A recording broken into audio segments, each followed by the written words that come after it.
In this example, we want to apply matrix multiplication to the following matrices. Now, how we do that is we're going to multiply the rows of the first matrix to the columns of the second, and I'll show you how that's done when we get to that. But firstly, we need to identify the order of the two matrices and see whether their products actually do exist or not. So, firstly, question A.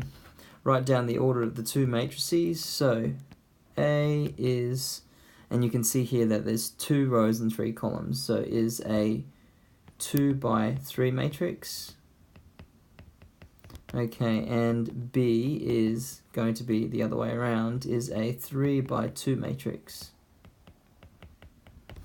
Okay, now, answer that one. Which of these products exists? So, part B, which of these products exists?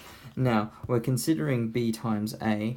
So, when you try to see if a product of two matrices exists, you have to put together their orders. So, what I mean by that is, for A, B, so if we're trying to consider A times B, we start off with the order for matrix A, which is a 2 by 3 matrix, and we're multiplying that by matrix B, which is a 3 by 2 matrix.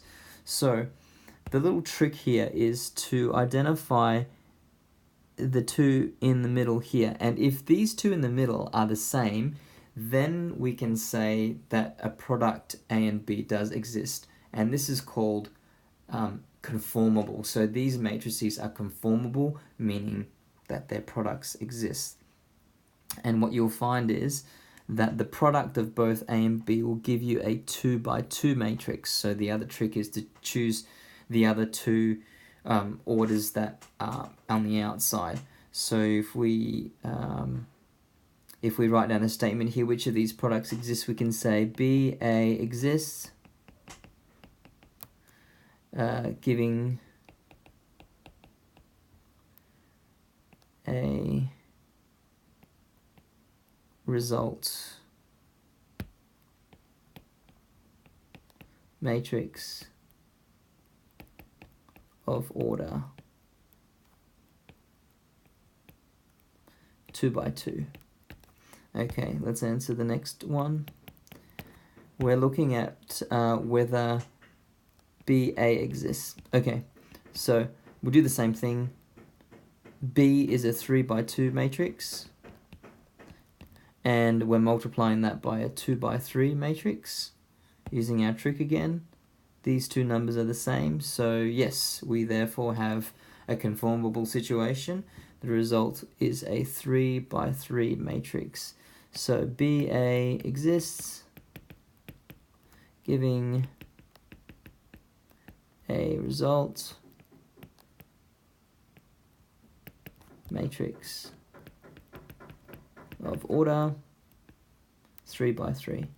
Now, the question here is there ever a situation where you can not have a conformable matrix or two matrices, whether they can be inconformable, if there's ever such a word? Yes, that is true. Obviously, if we're taking, say, a 2 by 3 matrix and we're trying to multiply that by a 1 by 3 matrix, you can see that those two middle numbers don't match up, and we can say that they're non-conformable.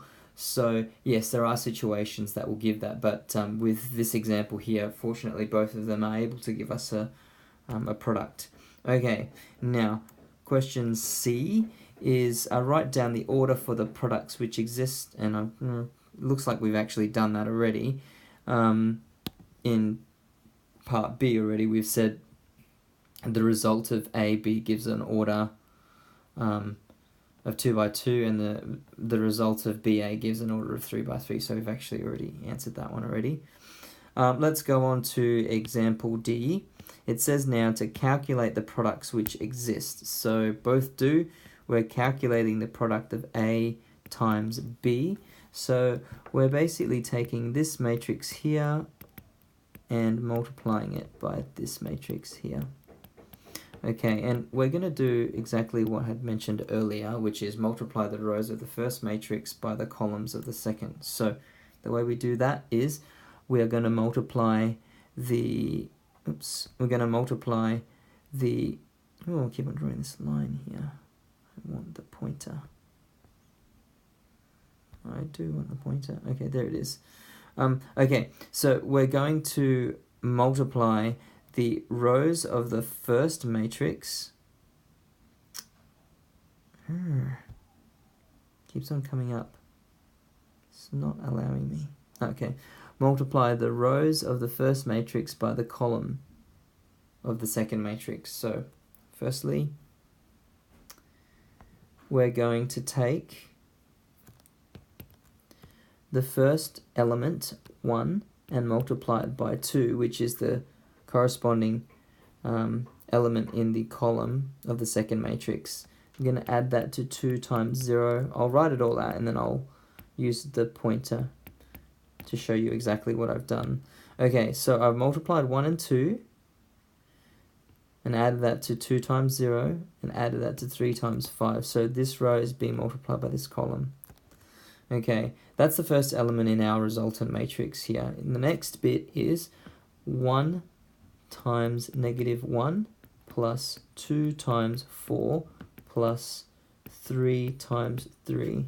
Once again, I'm multiplying the row of the first by the second column of the second matrix. 1 times negative 1, 2 times 4, 3 times 3. That is being summed together.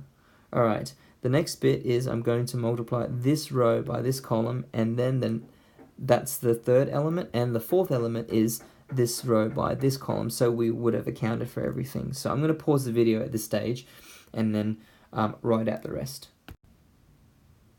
Okay, so after all of that, you can see here, what did we get to? I think we got to the third element. I multiplied 4 by 2 plus 5 times 0 plus 6 times 5, and then in the last element 4 by negative 1, 5 by 4, and 6 by 3, all of these here, and adding them all together. So once you do these calculations here, you'll get this answer, 17, 16, 38, and 34, and this is a 2 by 2 matrix, which explains what we did in part B here, to tell ourselves that AB exists and that is an order 2 coming from these instructions that we did up here. Okay, at this stage I'm going to pause the video again.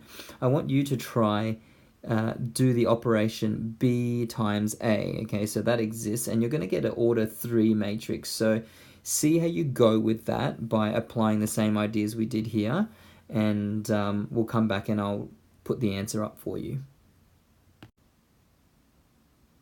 Okay, how did you go with that? Now, there would have been quite a few calculations there, but I've just written down the answer here so that you don't need to see all my scribble again.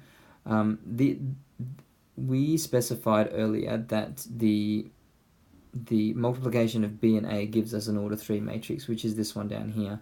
And if you apply the same steps, by multiplying B times A. So in this case, we're not ordering these matrices like we did with A, B as before, but we're swapping the order, which gives us actually a totally different result, which is an order 3. And these are all the elements within that. So how did you go with that? Hopefully you understand how to multiply matrices and are able to do that for matrices with even larger order. Now, at this stage, we need to specify as well that matrix multiplication is not commutative. So that means that A times B does not give us the same result as B times A, obviously. Normally, in the normal number system, multiplication is commutative. So, you know, the 10 times 5 is 50, and the other way around, 5 times 10 is 50. So it is commutative, but in this case, matrix multiplication is not.